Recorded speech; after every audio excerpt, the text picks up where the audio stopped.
The last part of your lesson is phrase reading. Now, depending on which group, so the lower group will be looking at the phrases and ending with a sentence, and then the C group is reading a full sentence at the end of each day.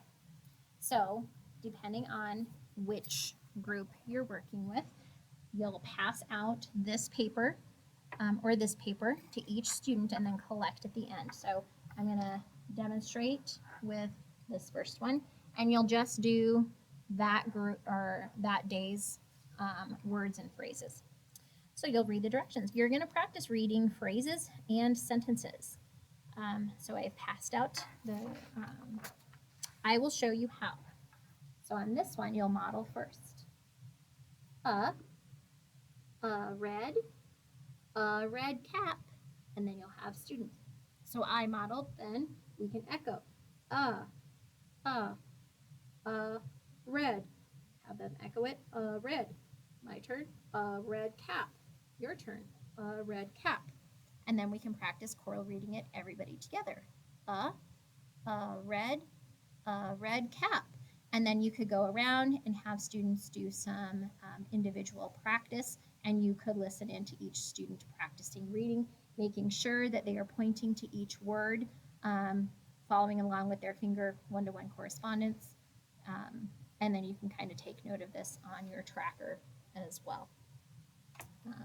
And that is it. If I was working with my higher group, I would start with Tuesdays, and you'll notice it's very similar to what we have here. It's just extended into a complete sentence.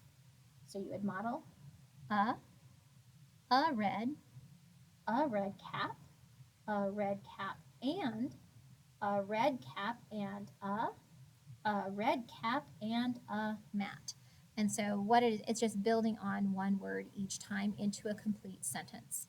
And you can speak to students kind of about not reading word by word, but making sure that they are kind of grouping those words together. So, so now let's read it. A red cap, and. Now, as the sentence gets longer, we can group three words together. A red cap and a red cap and a mat. And pointing out that we have ending punctuation here, which is a period, so that means our voice just stops. You'll notice on both of them for this first week, I did end with an exclamation. And so make sure that you point out that when we read a sentence that ends with a punctuation mark, that our voice should get higher. When we see a comma, our voice should pause. So just a small little pause. So it's look, a red jet.